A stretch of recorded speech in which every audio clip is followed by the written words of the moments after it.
Estamos acá iniciando lo que va a ser Amber Yes News, el Notitrans, siendo ya las 20 horas. Bueno, el día de hoy vamos a hablar sobre personas de la diversidad de América Central en peligro por políticas migratorias de Estados Unidos. Hola Dai, ¿cómo va, diosa? Y también vamos a hablar un poco también de lo que es el libro de crímenes de odio de América Latina y el Caribe. Y también voy a estar desarrollando otra noticia que ahora en un ratito les voy a contar. Ayer fue el cumpleaños de Dai, así que feliz cumple, diosa. Y bueno, acá arrancando.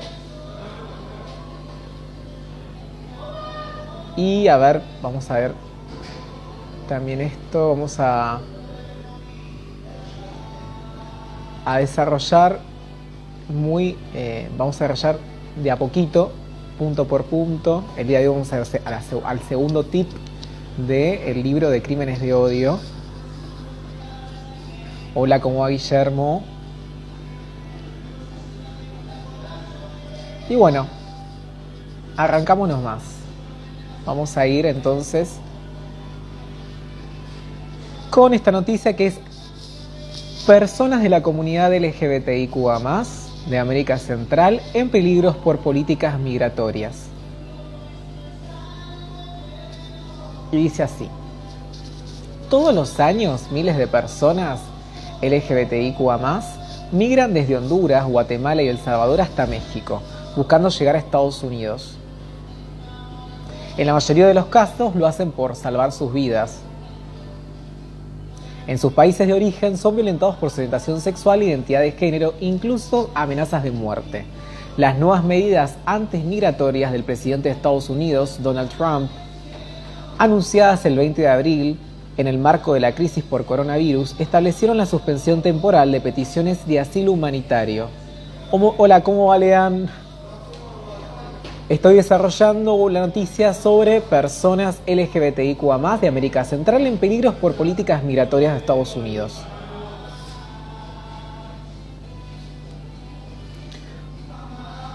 Bueno, dentro de los países del norte de Centroamérica, las condiciones para la población LGBTIQA+ son bastante complicadas porque las violaciones a los derechos humanos son constantes y muchas veces desata crímenes de odio. Por eso hay personas LGBTIQA+ que deciden huir para resguardar o mejorar su calidad de vida en materia de derechos humanos. Dijo a Presentes Carlos Valdés, director ejecutivo de la Asociación Lambda de Guatemala.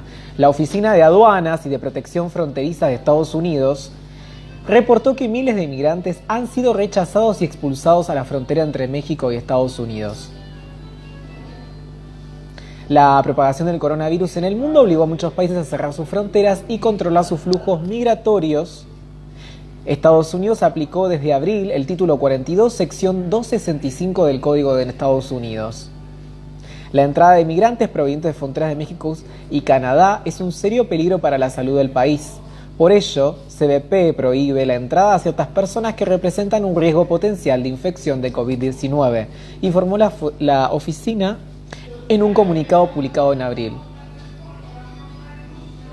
Deportades en la pandemia. La Asociación Comunicado y Capacitando de Mujeres Trans en El Salvador, Comcavis Trans, ha registrado la deportación desde Estados Unidos al menos a 15 personas de la comunidad diversa durante 78 días de cuarentena que se inició el 12 de marzo. Según los datos proporcionados por la Dirección de Migración de El Salvador, de enero al 13 de marzo del 2020, los Estados Unidos deportaron a 5.962 personas. Un porcentaje de la población LGBTIQA+ ha solicitado protección internacional. Se ha visto afectada ya que automáticamente en fronteras son deportados a sus países de origen sin importar que las fronteras estén cerradas. Uno de los pilares de la presidencia de Donald Trump es su discurso y las políticas en contra de la migración. Entre las decisiones más polémicas fue el retiro del Pacto de la ONU sobre migración y refugiados en diciembre de 2017. Hola, ¿cómo va Alex Peter? ¿Cómo va la sobrina de violencia?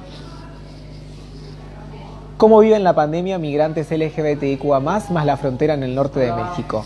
El pacto fue rectificado por 193 países en la cumbre sobre refugiados y migrantes realizadas en New York en septiembre del 2016. Así se establecieron medidas que permiten flujos migratorios seguros y ordenados y legales. ¿Cómo va, Pau? La salida de Estados Unidos del Pacto Global de Migraciones deja claro que los migrantes y refugiados son una prioridad para el gobierno de Donald Trump. Estoy contando una nota que se hizo sobre personas del colectivo LGBTIQA+, de América Central, en peligro por políticas migratorias de Estados Unidos. ¿Cómo va, Julio César?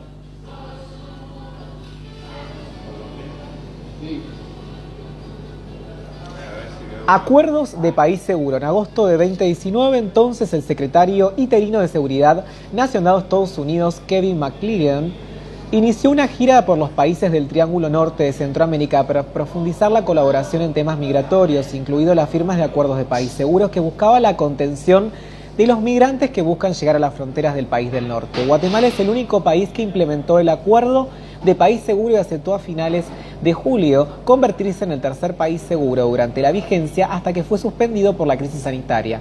Albergó en su territorio a los migrantes que solicitaban asilo a Estados Unidos mientras dure el proceso.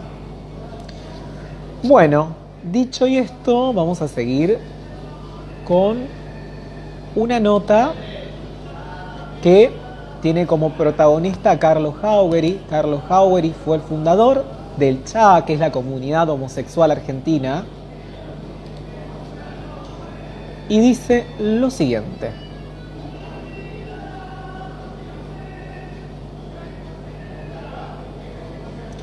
primeros gestos del destape, un capítulo de la biografía de Carlos Jauregui. ¿Cómo va, Anita? ¿Cómo va, Belén Gibré? Hola, diosa. La editorial Final Abierto acaba de lanzar una reedición ampliada y corregida del libro Orgullo. Carlos Jauregui, una biografía política de Mabel Bellucci, publicado originalmente por MC en 2016. Orgullo va más de una simple crónica sobre la vida de Carlos Jauregui y de su militancia por la conquista de los derechos de las minorías sexuales de aquellos años. De muchas maneras, este libro funcionó como una caja de herramientas a partir de su primera publicación. ¿Cómo va, Belu? Su presentación estaba prevista por la Feria Internacional del Libro, no obstante el cual el aislamiento social obligatorio modificó los planes. De allí que anticipamos un extracto del primer capítulo.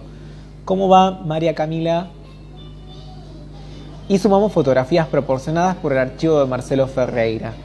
Con estos signos de cancelación del horror, la llamada primavera democrática empezaba a ser preliminares desde 1983 hasta fines del 1986.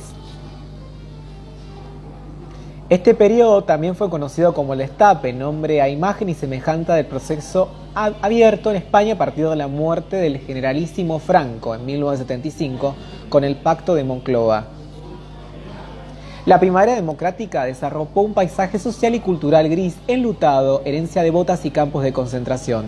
Durante esos primeros años, el compromiso social con la política fue elocuente en la televisión, en la radio, en los medios gráficos. Las producciones culturales que asomaron exploraron una nueva identidad con una complicidad explícita por parte de seguidores que se multiplicaban como burbujas. Las agendas culturales y las costumbres comenzaron a abrirse de acuerdo a las nuevas necesidades de la visibilidad y recuperación de los espacios públicos. ¿Cómo va, Luis? Así se recobró una ilusión que parecía perdida. El goce y la fiesta eran posibles de nuevo. Reaparecieron hoteles de alojamiento, boliches de homosexuales, parejas acurrucadas por las calles. Una movida cultural underground, boliches de homosexuales, moneda corriente. La ronda de los jueves de las Madres de Plaza de Mayo, las marchas a favor de Nicaragua y Cuba, decenas de actos por la libertad de presos políticos, manifestaciones feministas y mujeres. Las universidades estaban alborotadas de militantes estudiantiles y cada uno de sus bares se armaban asambleas espontáneas. Abierta la caja de Pandora, las temáticas relacionadas a la subordinación de las mujeres fueron impulsadas por organizaciones feministas en danza que replicaban los debates y acontecimientos suscitados en otra parte de América Latina, Italia y Francia. A partir de 1984 ingresaron mujeres en medios gráficos, radiales y televisivos, teatro y cine. Se generó un clima propicio de iniciación y visibilidad de acontecimientos singulares para la agenda local, vinculados a nuevos estilos artísticos y de vida. La España post-franquista descubrió que después de una gran dictadura era el momento de destapar temas tabúes, homosexuales, mujeres y marginados. ¿Cómo va, Diego? Aparecieron revistas de constatación de modo de la española viejo topo, muchas de ellas con un estilo alternativo y otras comerciales. En sus inicios se movieron dentro de un circuito restringido. La llegada de escritores exiliados, la gestación de movimientos de derechos humanos y culturales que impulsaban apertura democrática tuvieron allí tribuna. Fue una etapa conflictiva por la tensión entre lo nuevo y lo viejo. El inicio de los años 80 significó una mezcla caótica de tendencias y personajes que dialogaban. Las más de las veces, por fuera del orden estatal, veteranos de la cultura alternativa reconocen que la retirada de la dictadura fue el mejor momento de la democracia por esa imperiosa necesidad de probar lo nuevo. Esto significó la incipiente salida al ruedo de una diversidad de sectores sociales, dentro de las cuales se encontraba la movida homosexual. Es decir, en sus orígenes tuvo poca tribuna periodística, y lo que recalcaba eran las primeras informaciones sobre el SIDA. Otro dato no menor, aún en esos momentos, la homosexualidad se encontraba en el listado de enfermedades mentales de la Organización Mundial de la Salud, OMS. Si bien en 1973 la comunidad científica internacional consideraba que la homosexualidad no era patológica, recién el 17 de mayo de 1990 la OMS la excluyó de la clasificación de enfermedades y otros problemas de salud. Por su parte, la Amnesty International sostenía que no eran presos de conciencia que eran presos de conciencia lesbianas y gays detenidos a causa de su orientación sexual. Nos sorprende entonces que las intervenciones públicas de los referentes homosexuales locales, si bien eran pocas, debían estar dirigidas al esclarecimiento de su identidad por fuera de la enfermedad. En ese momento el discurso homosexual se debatía en un delicado equilibrio entre el reclamo de las demandas y un estado de sospecha presente. De hecho, en la búsqueda de la mayoría por una apertura democrática, las minorías percibían su exclusión.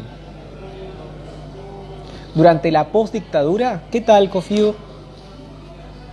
Durante la postdictadura, la temática de la homosexualidad se integró a una coyuntura atravesada por los organismos de derechos humanos que por un lado dispensaban una contención política y por el otro servían de espacio canalizador de conflictos. Lo cierto fue que mientras la inteligencia del gobierno de Alfonsín se esmeraba por anunciar garantías institucionales desde la libertad, la paz, el respeto por los derechos humanos y la democracia serían finalmente el reaseguro de la administración radical.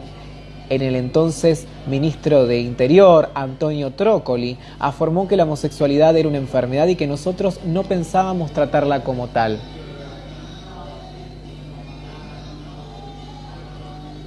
El respeto por determinados códigos para las buenas costumbres tenía que ver con el funcionamiento de la propia institución. La moralidad era pensada como parte de la función estatal. ¿Cómo va, Baloa?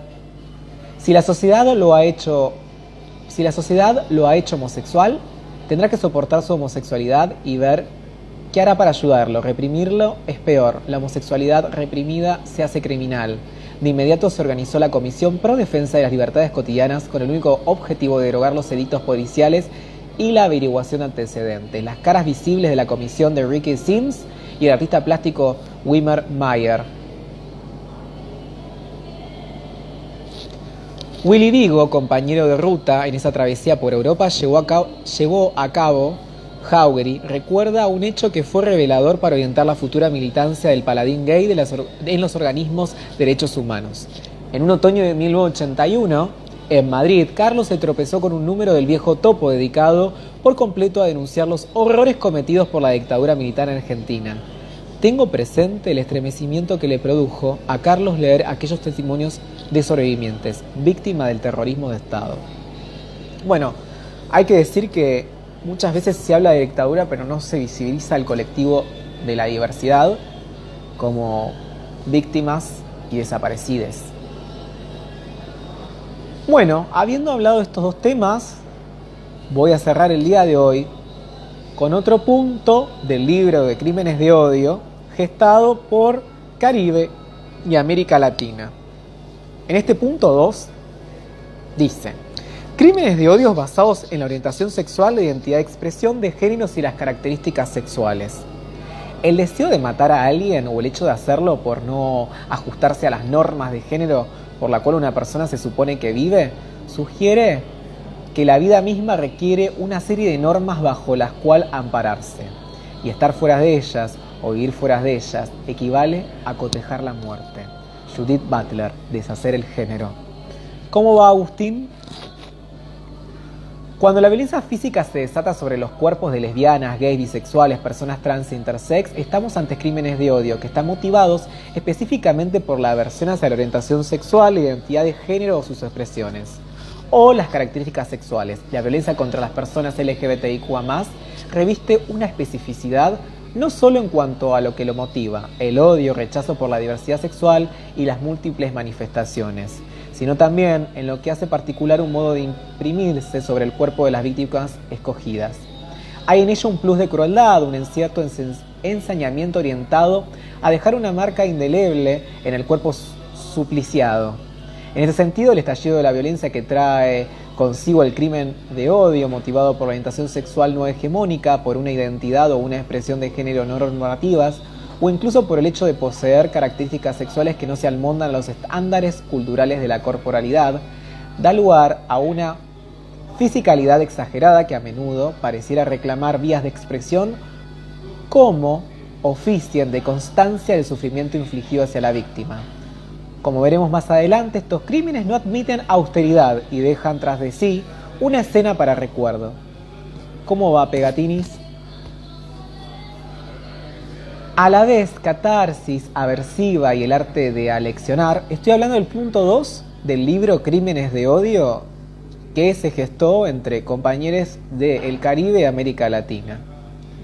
A la vez, catarsis, aversiva y el arte de aleccionar, el crimen de odio de la diversidad plantea una particularidad relación entre la identidad del atacante y el victimario, por un lado, y las normas en las que éste se ha sido sociabilizado, por otro. La violencia criminal y la normalidad parecieran caer del mismo lado de la línea que divide al verdugo de su víctima. Es más, como veremos más adelante, en los alegatos y testimonios de los asesinos de personas de la comunidad diversa, uno de los argumentos más esgrimidos es el haber hecho un bien a la sociedad, o al menos haber sobrereaccionado en defensa de lo que, según ellos, representa una amenaza para los valores adquiridos con sus respectivos entornos de sociabilización. A saber, el modelo familiarista tradicional asociado a su vez en un modelo de masculinidad altamente reactivo, que, más que separar a agresores y asesinos del resto de la sociedad no diversa, los convierte en una suerte de fundamentalista de la normalidad. La heterosexualidad, como forma de sexualidad normativa y dominante de la organización social y política occidente, es inseparable de la dominación masculina asociada al orden patriarcal que regula relaciones de parentesco y su articulación con el conjunto de instituciones sociales. Bueno, me parece que es un montón lo que hablamos por hoy, así que voy a cortar este punto hasta Bordeaux 2000, de este punto número 2 del libro Crímenes de Odio. Y bueno, aprovecho, ya que estamos, a hacerle la invitación que el día de mañana voy a estar entrevistando a Lía, productora, DJ y lesbiana, amiga mía, que es polifacética y es muy militante de los derechos humanos. Así que bueno, con respecto al Notitrans, les veo el próximo sábado a las 20 horas y mañana, para los que pueden, a las 20 horas voy entrevistando a Lía, DJ, productora y lesbiana. Les mando un besote y que terminen bien este domingo.